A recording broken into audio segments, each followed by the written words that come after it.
Before we start, I want to ask you a small favor. If you enjoy my content and want more of the horror stories, don't forget to press the like button and subscribe to the channel and leave a comment. This will help me a lot in spreading my videos and attracting more viewers. You can also share the video with your friends and family if you want to scare them too. Thank you for your support and interaction, my friends. I'd been on the road for hours, driving down a long, desolate stretch of highway that seemed to go on forever. The sun was setting, casting a fiery orange glow across the vast landscape as I cruised along. The monotony of the road weighed heavily on my mind, and I couldn't help but feel the loneliness of the journey. It was then that I saw him standing on the side of the road, thumb outstretched in the universal hitchhiker signal. In the fading light, he looked like an ordinary traveler in his mid-30s, with a friendly smile and disheveled brown hair. I decided to pick him up, thinking that some company on the lonely road might help alleviate the boredom. As he hopped into the passenger seat and introduced himself as Michael, we exchanged pleasantries, and for a while, the drive seemed more enjoyable. But as we talked, I noticed something odd.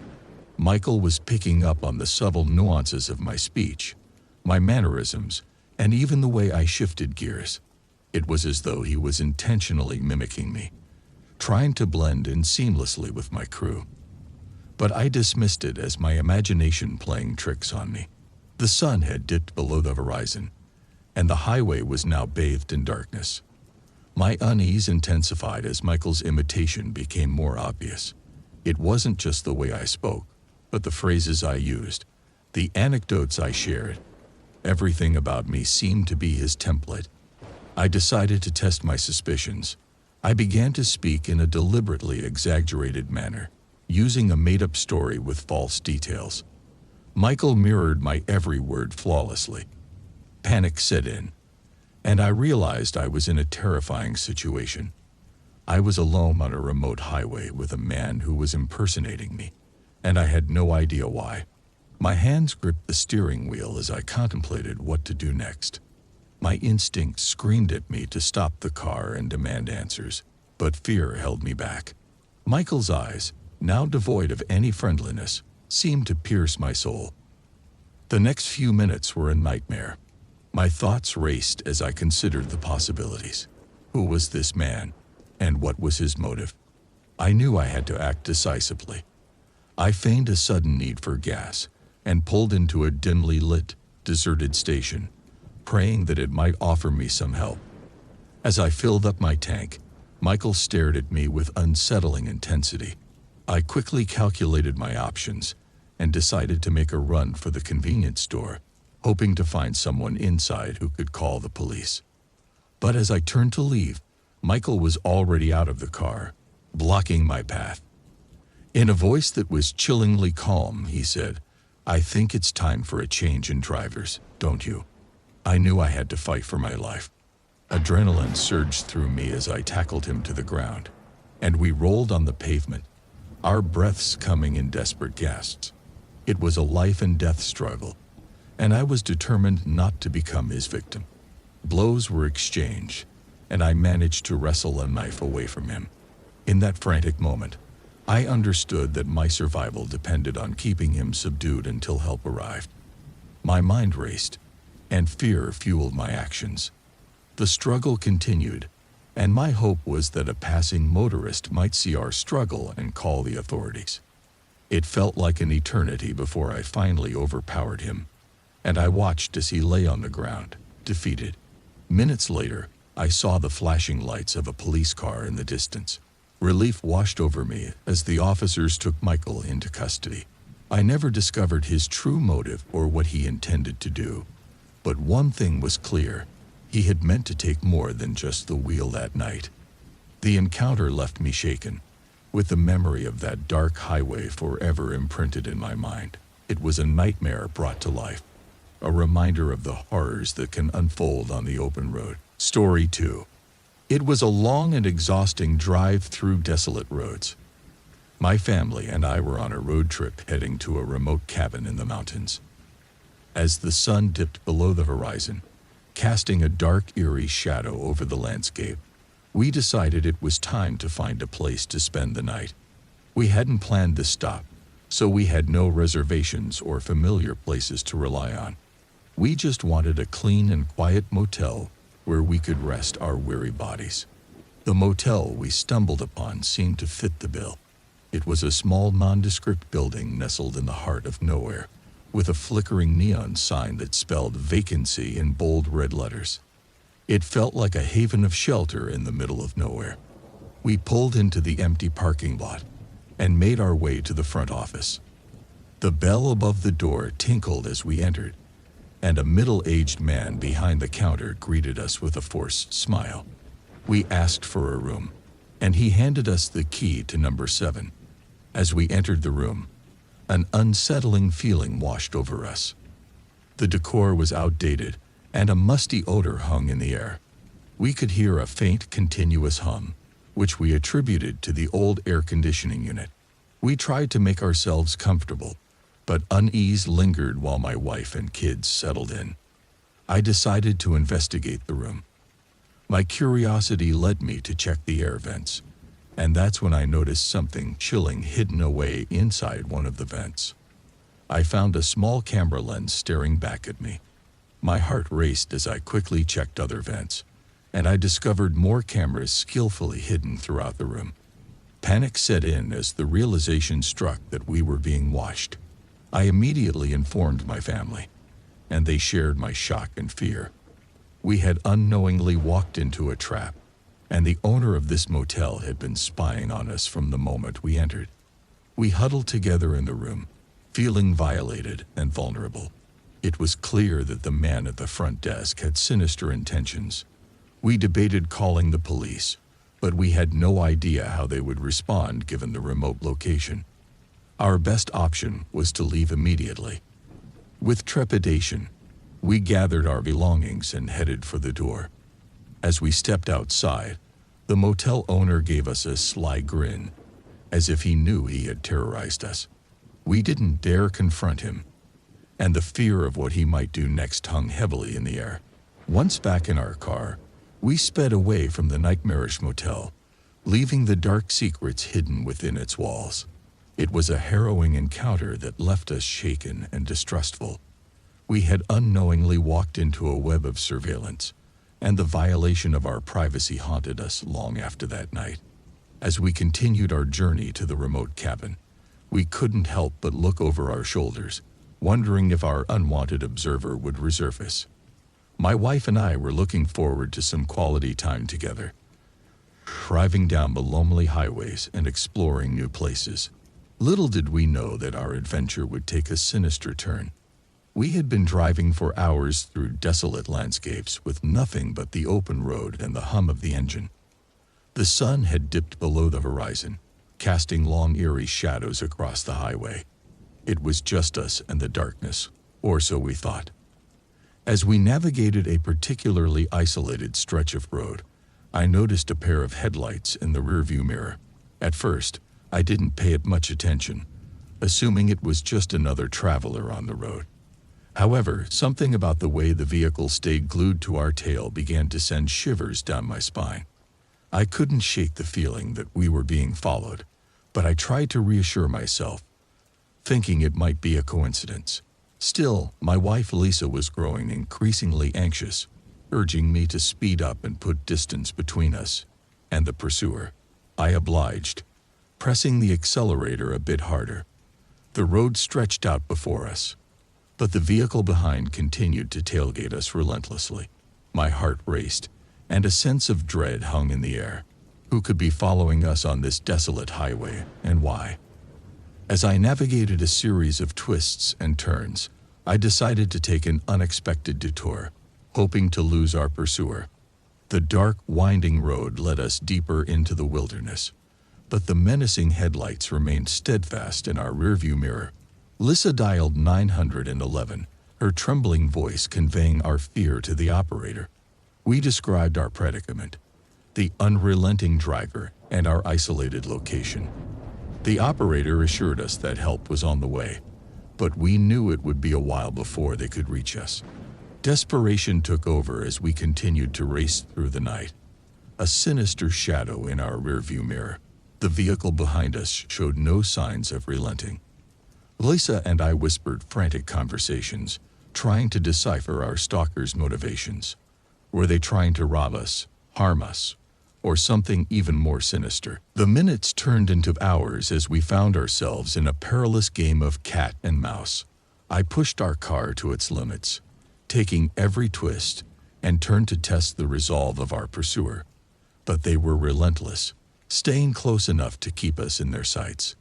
As the fear and uncertainty mounted, we finally saw the distant glow of an approaching police car. Relief washed over us as the patrol vehicles pulled alongside us, creating a protective barrier between us and our relentless stalker. The police officers instructed us to pull over while they apprehended the menacing driver. It was a woman, her eyes filled with an intensity that sent chills down my spine.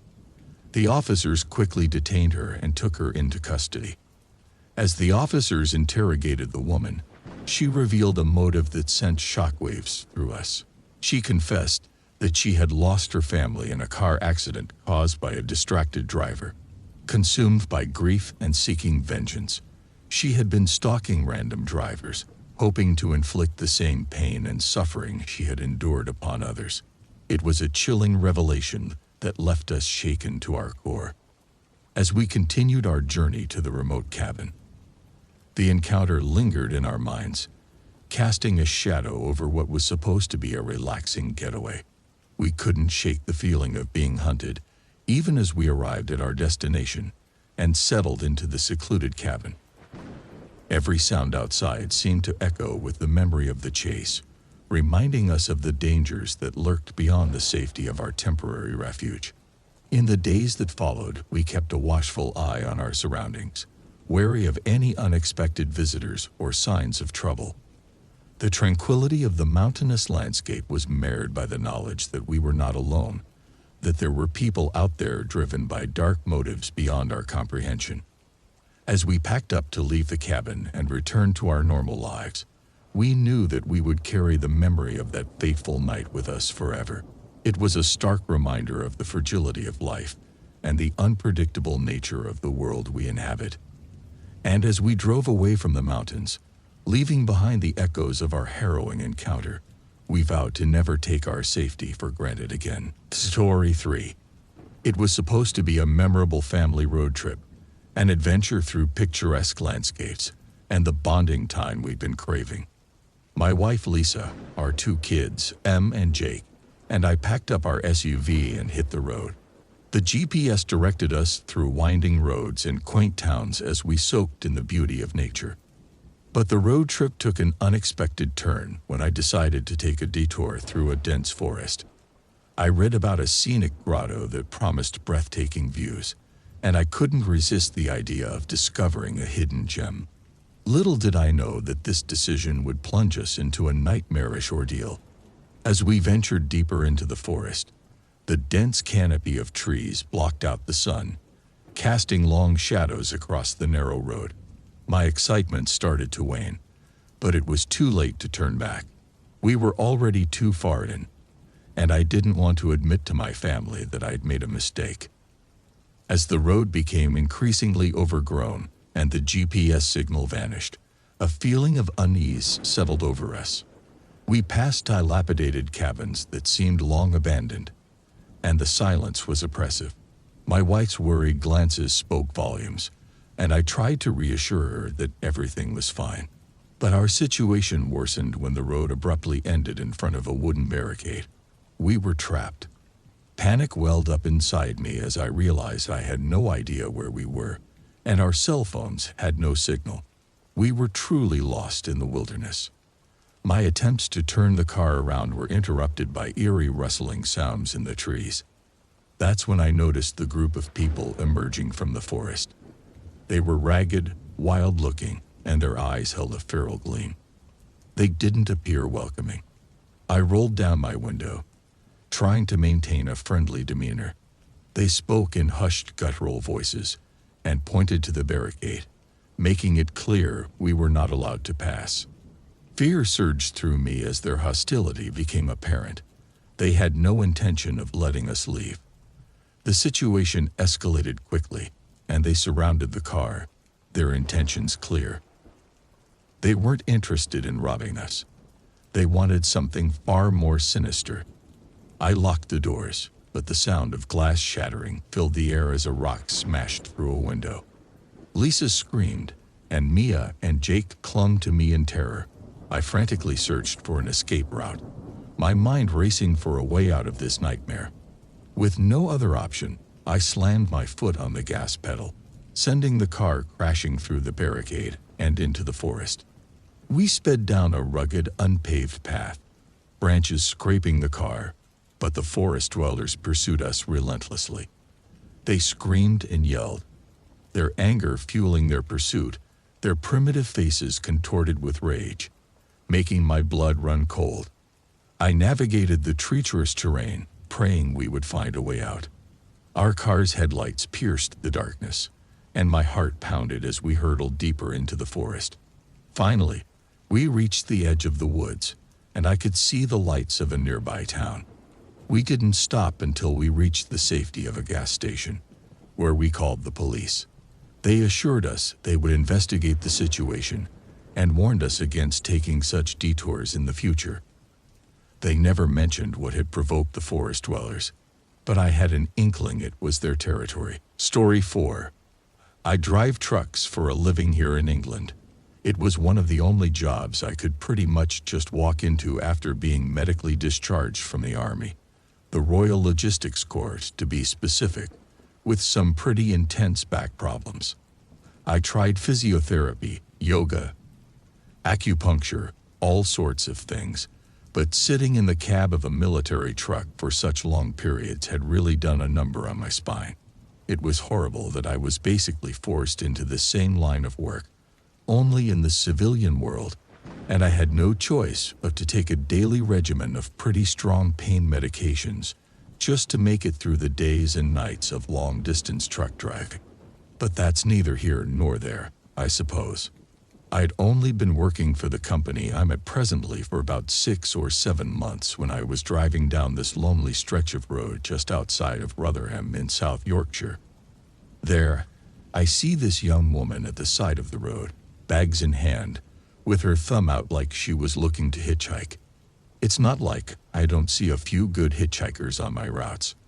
They're much more common than you might expect, especially during the summer months when people can afford to be standing at the side of the road sometimes for hours at a time, waiting for lifts. I never normally stop for them. I've seen enough horror movies to know that you're inviting trouble on yourself if you just let a total stranger into your truck for long distances. But there was something about this girl that actually had me slowing down and stopping at the roadside for her. I don't know if it was how young she was or how desperate she looked, and she definitely didn't look like the kind of scruffy hippie types or dodgy cardboard sign holders that I normally see standing out there. So there I was, actually opening up my cab door and helping her climb inside. I asked her where she was looking to go, only to have her reply something like, "Anywhere, just drive." This bothered me a bit, I'll be honest, as I didn't really like the idea of having someone just sat in the passenger seat for the foreseeable future. I'm not exactly the most sociable person, and awkward silences are annoying for me at the best of times, let alone when it's some girl that's half my age. God knows what people would think if they saw that I was stopping for random girls. Probably that I was some sort of perv or whatever. So I asked her again, only rephrasing the question so that I make it clear that I can't just have her sitting in my truck for the foreseeable future, as I'd be looking for somewhere to stay overnight at some point. I know it sounds a bit mean, and I didn't want to have to properly look after this girl, paying for her food, paying for a hotel room, and all that. I never picked up a hitchhiker before, but they're usually set on a certain place that you can just drop them off there, right? After a bit of awkward silence, and I made it clear that I loathed those, I asked her why she was on the road. She didn't give too much away in the way of specifics, just that she was having trouble at home and needed to get away. I asked if it was a fight with her parents or her boyfriend or something, and then maybe she shouldn't just run away from her problems, but go back and fix whatever it was, you know, like address the issue or whatever, instead of just straight up avoiding it. But she immediately took issue with the fact that I'd asked after a potential boyfriend, saying that she'd get out immediately if I had any funny ideas about where this was going. That made the whole thing feel even more awkward, and I reassured her that I did, in fact, had a long-term girlfriend at home, and that I certainly wasn't in the habit of picking up young girls from the side of the road. I'm basically explaining that I'm not a perv when I see a police car pass us on the road. Nothing unusual, so it barely registers other than for me to make sure I'm not over the speed limit or anything. You know, the usual I just saw a police car anxieties. But a moment later, I hear sirens behind me, looking into the rear view to see what appeared to be the very same car having turned around to follow me with a view to pulling me over. I groaned, saying something about hoping my brake lights aren't out, something along those lines, and slowly begin to pull my truck over to the side of the road. This is right when the girl in the passenger seat freaks out and starts pleading with me not to pull over. I mean, not just pleading, she's begging, obviously getting really panicked at the idea of the police seeing her. Now this made me feel really bloody nervous. What had she done that made her nervous around the police? And how would that reflect on me if I was caught with her in the cab of my truck? These questions are whirling around my head as I tell her to calm down, and that I had absolutely no other choice than to pull over, that I was hardly about to get into a high-speed police pursuit on account of a complete stranger. She burst into tears at that point, just sinking her head into her hands and weeping, but she doesn't try to run away. Nothing like that. So that sort of reassured me that she hadn't committed some sort of violent crime, or at least she wasn't some hardened criminal on the run from the law. I watched the policeman that had pulled me over get out of his car and walk up the side of the truck, which also happened to be the side that the girl was sat on. As soon as he looks through the window, I hear him say something like, "Get out of the truck, Natalie." This obviously had taken me aback. Who was this girl that the police were on bloody first-name terms with? She's crying and sobbing but looks up and screams, "No," through the glass. The policeman motions for me to wind down my window, and I actually hesitate for a moment. The girl, this Natalie, is obviously terrified of being arrested or whatever was about to happen. The policeman then says something over his radio, something I didn't catch because of the glass in the way. So in order to better hear what he's saying, I start winding down the window. It was too late to hear what he said on the radio, but I did hear what he said next. "Your parents called again, Natalie. Are you running away like this? And quite frankly, I'm tired of having to come and fetch you every time this happens." I suppose I knew all I needed to from what he just said then, but I looked on in a kind of grim fascination as what unfolded next. "They're not my parents. Why won't any of you understand that?" The girl started to scream. "Every time you drag me back there, they do worse and worse things to me and call it punishment. They say it's for my own good, but it's not. It's not at all." She then turns to me, pulling her sleeve and showing me all kinds of burns and scars up her arm, ones that were so pronounced and gross that I recoiled in disgust and horror. "Please, I'm begging you, don't let them take me back. I'll do anything, just please don't let them take me again." What was I supposed to do? Drive off with this girl and get chased by the police? She could have been mentally ill or something, severely delusional with a self-harm problem. And I'm just going to drive her off into the middle of nowhere so she can run away from her care home or something. Besides, I was terrified, absolutely terrified. Police backup arrived, and when there was enough of them, they dragged the girl out of the truck, kicking and screaming, before they threw her in the back of a police car and drove away. I tried to ask one of the police what just happened, and I expected to get an answer along the lines of one of my previous suspicions, but they actually just waved me away, told me it was none of my business, and that I shouldn't have been picking up young women from the side of the road anyway. I still don't know what happened to that girl, and I hope she's gotten the treatment she needs, but part of me wonders if I'd helped prolong some horrible cycle of abuse, one in which the actual police were complicit. Story 5.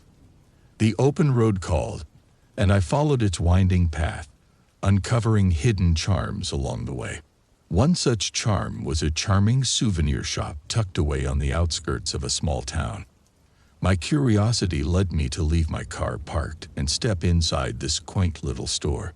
The shop was filled with all manner of trinkets and memorabilia, from postcards and keychains to handcrafted jewelry. The musty smell of aged wood and dust hung in the air. Adding to the shop's charm, an elderly man stood behind the counter, his eyes bright with a mischievous glint. I perused the shelves, admiring the variety of items on display. Among them were curious mementos, strange and unique in their own light. Some items were clearly handmade, while others bore the marks of wear and tear from years of travelers passing through. The shopkeeper observed me, a knowing smile playing on his lips as I examined a dusty photo album. He approached and began to recount stories about the souvenirs and their origins. He spoke of visitors who had come from far and wide, sharing their tales with him and leaving behind a piece of their journey. I listened with fascination, captivated by his storytelling. It was then that my eyes fell upon an antique jar sitting on a shelf, its contents concealed by layers of dust. The shopkeeper noticed my interest and, with a theatrical flourish, revealed its grim contents. The jar held teeth, hundreds of them, each meticulously arranged in rows like macabre pearls. My shock must have been evident as the shopkeeper chuckled and explained that these were travelers' teeth. He described how tourists would trade their teeth for good luck on their journeys, each one a silent promise of safe return. The teeth had been collected for generations, and the jar was a testament to the superstitions and eccentricities of travelers. But as he continued to speak, the jovial tone in his voice took on a darker edge. He mentioned a local legend that those who didn't offer a tooth before their departure faced great misfortune. The more teeth they'd given, the better their luck. It was then that I noticed his grin wasn't one of humor, but of something more sinister. An eerie silence settled in the shop, and I became acutely aware of my surroundings. The shelves, once charming, now seemed to close in on me, leaden with their gruesome treasures. I could feel the weight of the shopkeeper's gaze, and his fascination with my teeth sent shivers down my spine. Feeling a growing unease, I made an excuse to leave, hastily exiting the shop. As I drove away, I couldn't shake the unsettling feeling that the shopkeeper had been more collector than storyteller. What had once seemed like a charming encounter now filled me with dread. My journey continued, but the souvenir shop and its macabre collection haunted my thoughts. I couldn't help but wonder about the other travelers who had unwittingly contributed their teeth to this grotesque assortment. The road felt lonelier, the world far more unpredictable, and the charm of the open road had been forever tarnished by the horrifying mementos I'd encountered. Story 6. So, there I was with my son Jack, on what was shaping up to be the epic father-son road trip of a lifetime, cruising through the vast, open landscapes of the American Midwest. We were bonding big time, reveling in the thrill of the open road and the adventures that seemed to await us at every turn. Picture perfect, right? Well, hold on to your seats because this ride's about to take a wild turn into nightmare territory. As the sun dipped low, painting the sky in shades of eerie orange, we found ourselves on a stretch of road so remote, our cell phones gave up the ghost. Civilization felt like a distant memory. And then, out of nowhere, our car decided it had had enough. It coughed, spluttered, and rolled to a dead stop. Great, stranded with no signal and miles from anywhere. I popped the hood, hoping for an easy fix, despite my less than stellar mechanic skills. That's when, like a beacon in the wilderness, headlights appeared in the distance. Relief washed over me as a tow truck rolled up, driven by Dave, who seemed like your average friendly tow truck guy. He offered to haul our car to his garage for repairs, and we gratefully climbed into the cab, leaving our breakdown worries behind. Dave was a talker, sharing stories of stranded souls he'd rescued. I started to relax, grateful for his timely arrival.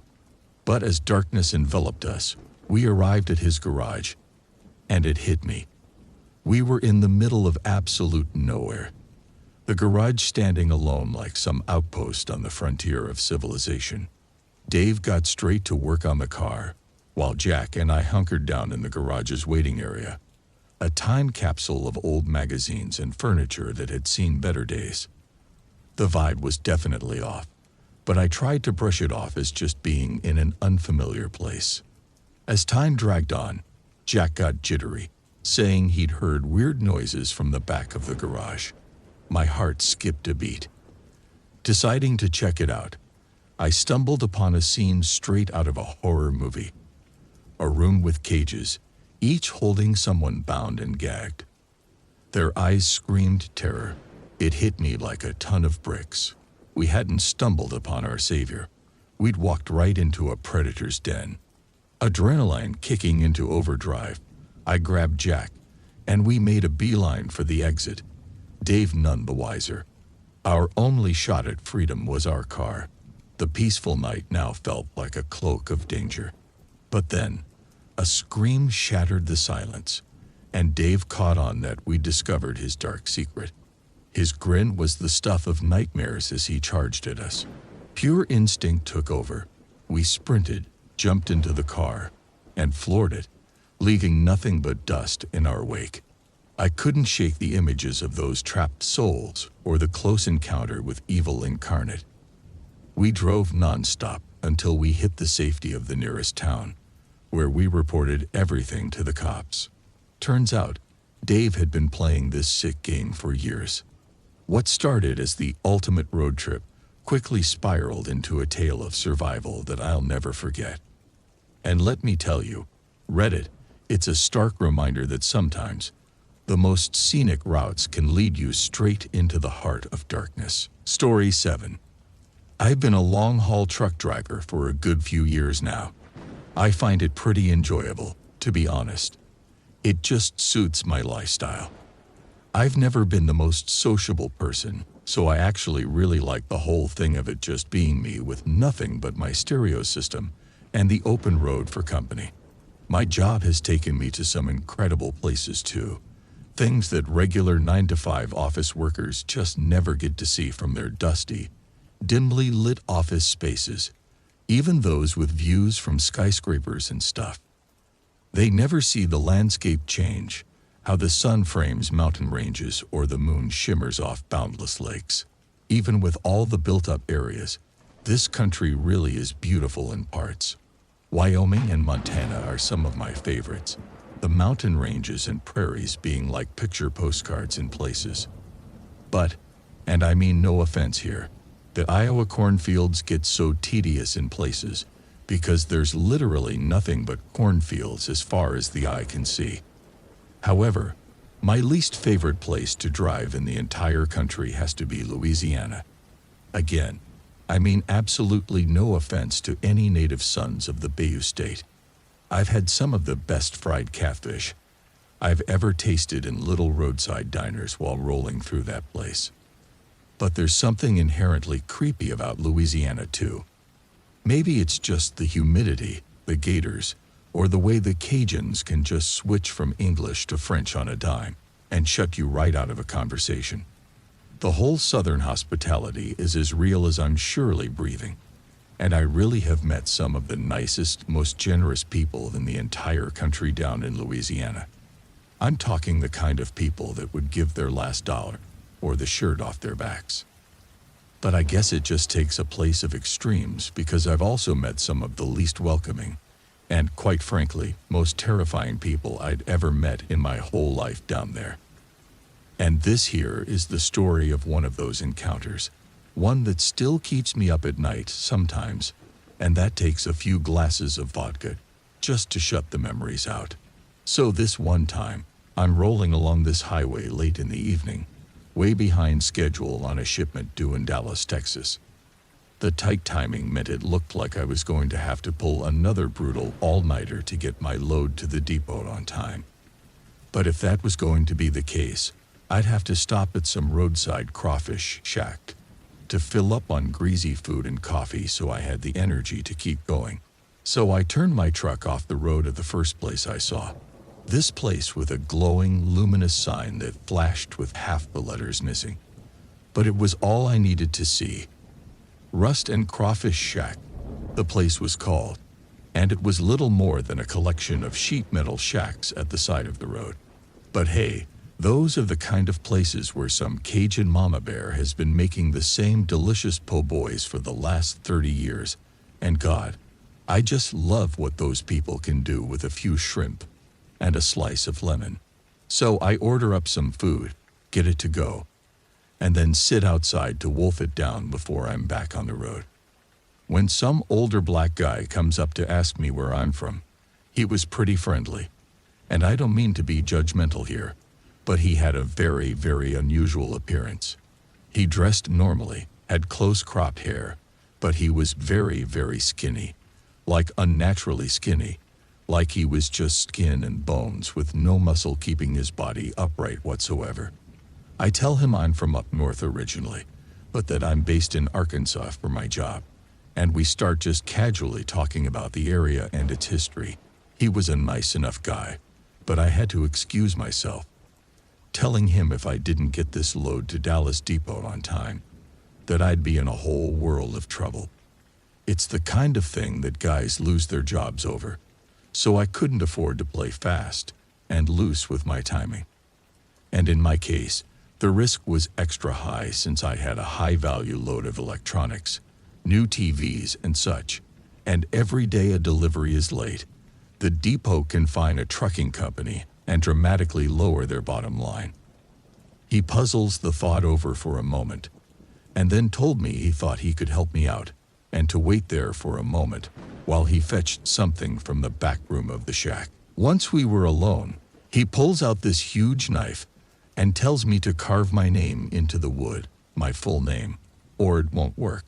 I was just about to ask him what it was when he shushes me, hands me the knife, then tells me to obey. The blade looks jagged and slightly bent, like it's been home forged or something. This was creepy enough on its own, but it was only when I take the knife from his hand do I see what the handle is made of. You all ever heard of a jawbone knife? It's literally what it sounds like. The blade is obviously metal, but the handle is made of an animal's jawbone. In some places, it can be made of a bear or cougar's jaw, with the teeth kind of blunted so that it doesn't rip your fingers up. Sounds weird, but they actually make for great grip, and they were actually really popular back in the old frontier days. But this jawbone knife that he passed me was different. There was something horribly familiar about the shape and size of the teeth, the way only one of them was pointed, while the others were flat or jaggedly cupped. I thought it might have been a pig's jaw at first, but the actual jawline was way too thin for that. And it was with terror in my heart that I finally realized what I was looking at. It was human. That jaw had once belonged to a human being. I thought to say something, to ask him where he'd gotten his hand on such a thing. I mean, I wanted to shove him away and throw his wooden board right back at him. But I'm telling you, when a guy has handed you a knife that you strongly suspect is made of a freaking human jawbone, you ain't nothing but polite to him. So I did as I was asked, carved my name into the wood, then handed him back the knife. All the while, he seemed to take an immense amount of pleasure in knowing how afraid I was. He then tells me that he's going to bury the piece of wood out in the bayou somewhere, and that once he'd done that, I'd get to Dallas with loads of time, and that I wouldn't have to worry about a thing. Long story short, I did get to Dallas on time. I was wide awake for the entire journey, made every exit, and turned just like I was supposed to. But I was only so focused on the journey ahead, because I wanted to keep the thoughts of where that knife had come from out of my mind. So I suppose, in a manner of speaking, the little ritual did work. Maybe not in the way that he had intended, to where some weird bayou spirits had taken care of me for the remainder of my journey, but it was the thing that spurred me on to get away from that crawfish shack and on to my destination. Story 8. This happened during a road trip I was taking on the way back from seeing my family for the holidays. I'm not usually one to drive more than a couple of hours because I much prefer flying, but this year the tickets to where I was going were way more expensive for some reason. It would have cost me over $1,000 for a round-trip flight that only went a few states over. I had planned everything out so that I'd get home a few days before I had to go to work, but a snowstorm blew in on the day I was going to leave, so I had to stay an extra 2 days before finally starting the drive. The roads were empty since it was past the holiday rush, and most of the drive is pretty out of the way from the big cities. The hardest part of it was always staying awake and fighting the boredom. The first 8 or so hours went by without any trouble, though. Sure, I was tired, but the snow on the road kept me awake and attentive. It was about 10:00 p.m., and I had a hotel booked in a small town just 2 hours further ahead. But as I drove, a small light came up in my mirror. It was the headlights of someone behind me, which was actually the first person I'd seen on the road with me in over an hour. Their lights were getting bigger quickly, though, showing that they were coming up really fast, and soon I could see that it was actually a large van of some kind. It was only a 1-lane road, so I couldn't get out of their way, but I figured they would still swerve around me given they were going so fast. Once they reached the back of my car, though, they matched my speed and stayed behind me.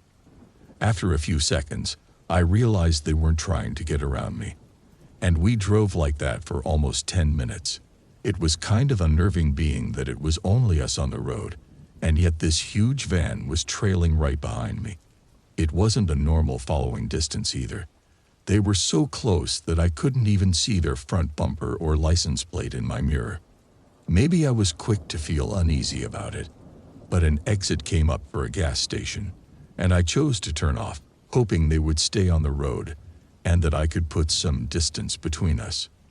But as I veered off and down the exit ramp, they stayed right behind me. I pulled into the gas station and parked at one of the pumps as the van pulled into the pump behind me. At this point, I just didn't know what was happening.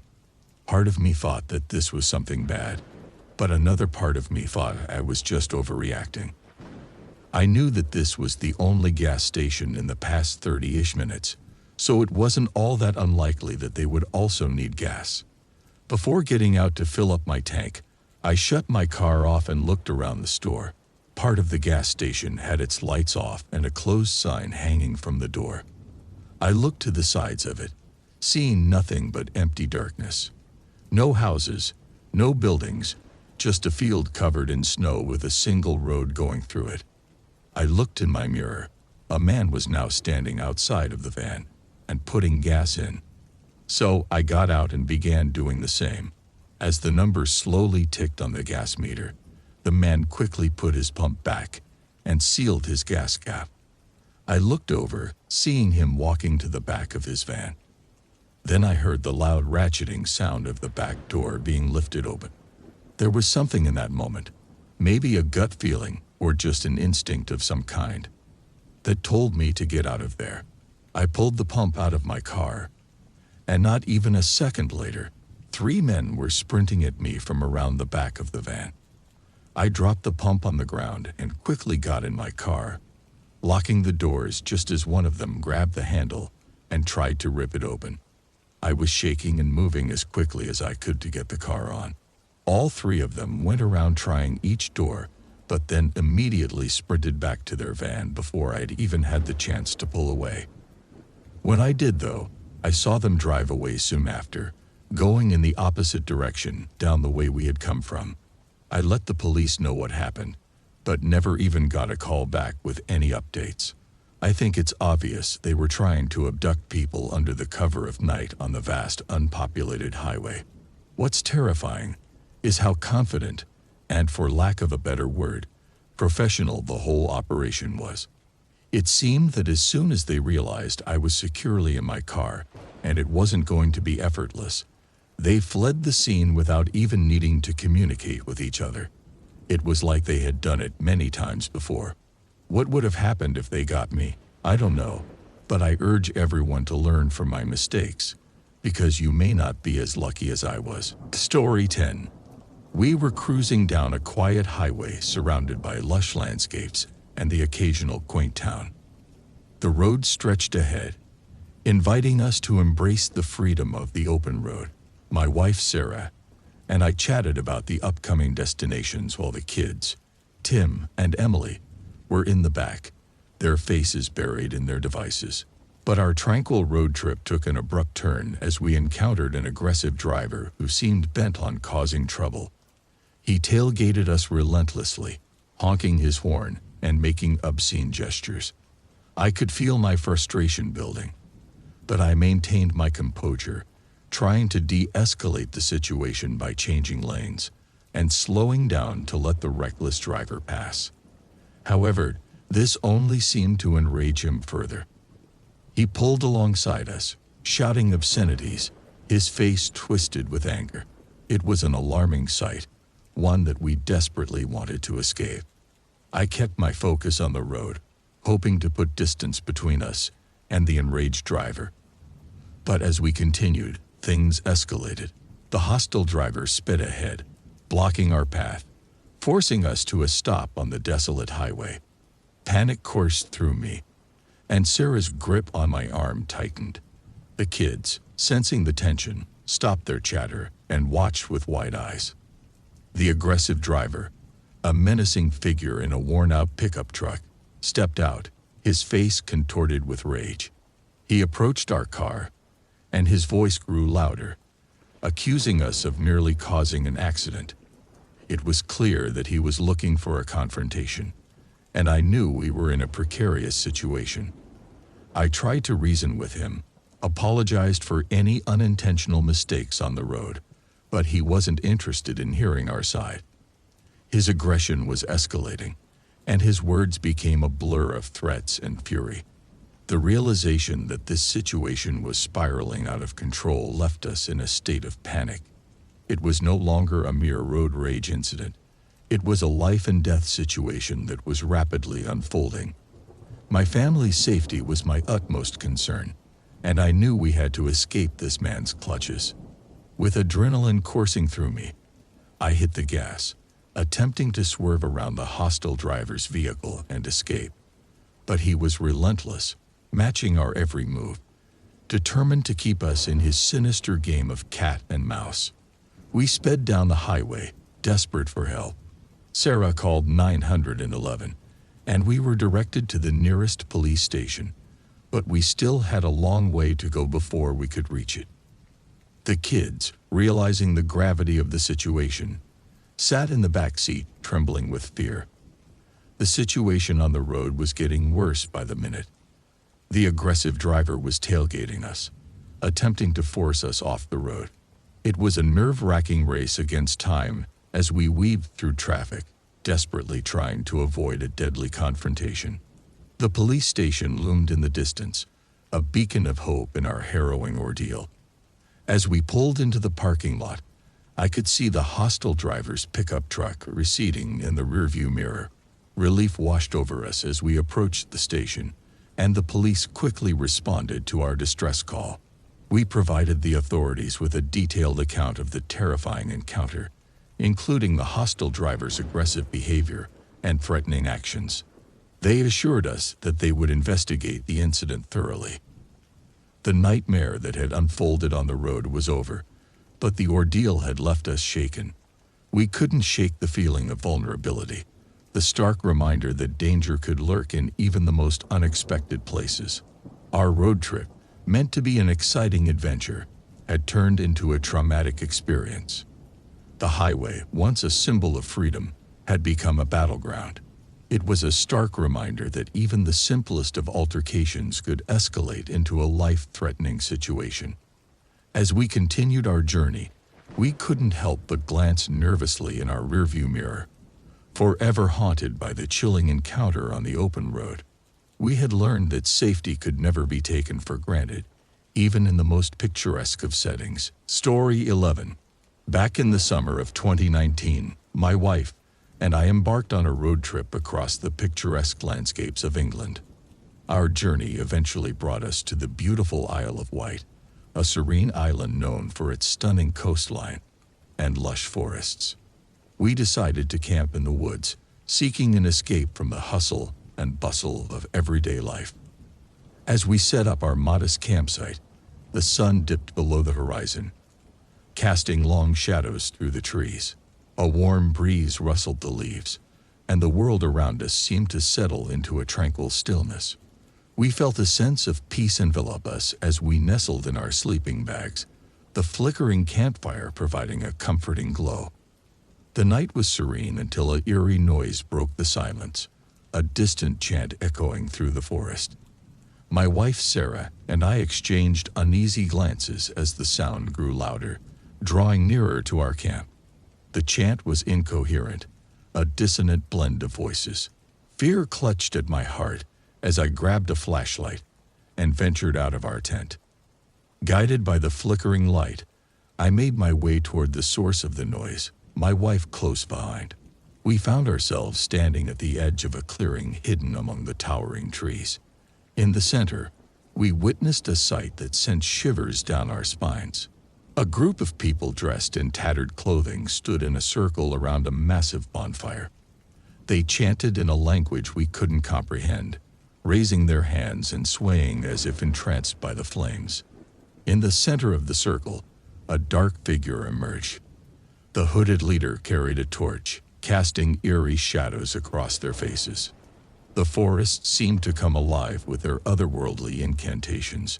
We were paralyzed by fear, hiding in the shadows as we watched the ritual unfold. The cult members chanted and danced with fervor, and in the flickering firelight, we noticed strange symbols etched into their arms and foreheads. It was a chilling sight, and we couldn't comprehend what we were witnessing. As the ritual reached its climax, we couldn't bear to watch any longer. Fear overcame curiosity, and we realized we needed to leave. But as we turned to retreat, a twig snapped beneath my foot, and the cult member's head snapped in our direction. Panic surged through us, and we sprinted back to our campsite. Our hearts pounded in our chests as we heard their footsteps close behind. There was no time to pack up our belongings. We grabbed our backpacks and ran deeper into the woods, guided only by our flashlight's trembling beam. The cult members pursued us, their eerie chants echoing through the trees, growing louder and more menacing. We sought to shake them off, but their determination was unrelenting. Fear propelled us forward, our breaths coming in ragged gasps. As the night wore on, we finally managed to put some distance between us and the cult, but we dared not stop. Our flashlights grew dim, and exhaustion weighed us down. We had no choice but to keep moving, hoping that the trees would shield us from the sinister group that pursued us.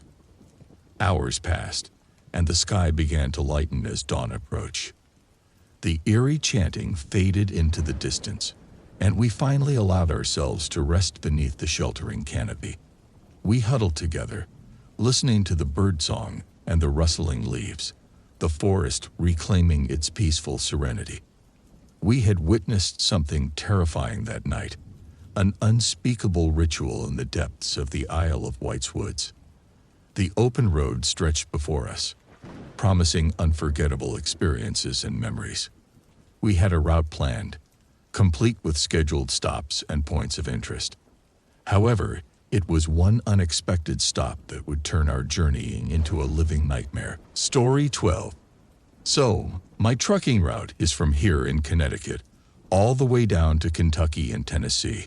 It's a pretty good run. I get to see pretty much all the sights the East Coast has to offer, but there's one area of the country that gets pretty wild, and that's the area around the Appalachian Mountains. You guys probably know that it's one of the poorest areas of the country, one that got really screwed over as the coal mining jobs started to dwindle and the local economy went down the pooper. I really feel for the people down there. Seeing how entrenched in poverty some of the families are is just heartbreaking. So I was rolling through an area of the state that I hadn't previously been through, thanks to my usual section of highway being blocked off by some huge traffic accident that had unfortunately left a few people dead. I was having some trouble navigating the roads after my phone ran out of battery, and wouldn't you know it, the plug charger decides to give out too. Worst timing ever. But I was an experienced truck driver, and I wasn't driving an 18-wheeler on that particular run, so I was free to take some of the smaller roads to find my way around. But despite the fact that I consider myself pretty good on the roads, there was a point that I found myself hopelessly lost, and I started to worry that I wouldn't make my shipping delivery deadline.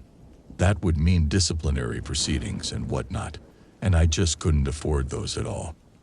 Anyway, I happened to see this one guy wandering down the side of the road, so I slowed my truck, wound down the window, and asked him for directions. The guy seemed friendly enough and was more than willing to take a few minutes to give me all the information I needed on how to make it back onto the main highways that headed south. But then I started asking him if there's anywhere nearby that I'd be able to get some lunch, as it was getting towards 1 in the afternoon, and I'd only managed to get myself a pretty meager breakfast. The guy seemed to think for a minute, scratching his head, taking an unusually long time to think of an answer to a question that usually takes like seconds to answer. It's rare to be anywhere in West Virginia where there isn't a Cracker Barrel within a few miles, so why he didn't just point me in the direction of one of those was beyond me. When I pressed him, he told me he knew of an old family-run place that did the best chicken fried steak in the entire county, maybe even the state. Suddenly, all was forgiven. I might be a northerner, but I'll be darned if I turn down a good chicken fried steak. All that was taking so long was for him to try and remember the best way there that wouldn't take me down some rundown old dirt road, one which might get my truck stuck on it, which really would have left me screwed. So after a minute, he gives me some pretty detailed directions towards an old strip mall. He told me it was mostly abandoned, but that the restaurant was still there, along with a few other small businesses, and not to pay any mind if the place seemed quiet during lunch, as it did the majority of its business in the early to late evening. I was happy enough, thanked the guy, then set off following the directions he'd given me. It took me a little while to find the old strip mall the guy was talking about. It was honestly a little frustrating to drive past a couple of chain restaurants and whatnot, given that I was so hungry. But man, if I wasn't craving some of that country-style chicken fried steak, and if it was a family-run place, then all the better. That chain restaurant stuff just doesn't cut it compared to real home-style cooking. But eventually, I actually find this rundown old strip mall the guy seemed to be talking about, and it was little wonder the place was in such a state of disrepair. It was way off any highway. There was absolutely no signage for it. Literally nothing to let anyone know it was there. But even worse, I saw zero indication that there was any kind of restaurant open in any of the units. I wasn't about to give up so easily though, as I did see one place that had a big old sign over it saying something like Mama G's Country Kitchen, or some variation on that, so my hopes were restored. That's when I see a guy open up the door of the place, stepping out into the afternoon heat and staring over at my truck. I gave him a wave from the driver's side, overjoyed that I was finally about to get some decent food on what had been a long, lonely drive from Connecticut. I figured he hadn't seen me do it, but the sun was obscuring his vision or something, just because he continued to stare back at me anyway. I got out of my truck, locked the doors, and started walking over to the restaurant. I called out to the guy like halfway across the parking lot, asking if they were indeed open for business again. The guy didn't react. He just kept staring at me in a way that I now noticed was distinctly unwelcoming. Something in my gut just told me to stop walking. I had this creeping feeling all over my body, like something was telling me that something was horribly wrong with this whole setup. And no sooner had I started feeling distinctly vulnerable than the guy reached behind his back, pulled something out of his back pocket, and put it on his head. I thought it was like a woolly hat at first, but then he pulls it down. It's like a balaclava. Then I notice something else in his hand, a small revolver. I turn and start running back towards the truck, and as I do, I see a few other guys emerging from the derelict units, each running towards my truck to try and cut me off. Each had some kind of weapon in their hand, be it a knife or an iron bar, and seeing those just made me run even faster. Thank God I'd caught in that gut feeling when I did, otherwise, they'd have definitely made it to my truck before I did. I threw the door open, jumped inside, and locked the cab behind me, trembling as I rummaged in my pocket for the keys. The bandits surrounded the cab of my truck, hitting the chassis with their weapons, demanding I get out. Then the guy with the gun aimed that thing right at my face through the windshield, screaming for me to get out of the truck. I had no choice but to do what I did. I gunned the engine and plowed the whole bunch of them, knocking down those that didn't jump out of the way in time. I leaned down in my seat as I gripped the wheel, a pure instinct really, and again, I thank God that I did, because when I hit the guy with the gun, he let loose a single shot that shattered the windshield and struck the seat just above my head. I circled around the parking lot, expecting the next shot to come at any moment, but only the bandits that had gotten out of the way of my initial truck charge were chasing me. 2 or 3 were just lying on the concrete, rolling around in pain while holding onto their limbs. I think that's about the only thing that saved me, having the presence of mind to just ram them instead of trying to reverse out of there. If that had been my choice, I might not be around to tell you all this. I got out of that parking lot, speeding off blindly in the first direction I could until I found somewhere to safely park up and call the cops.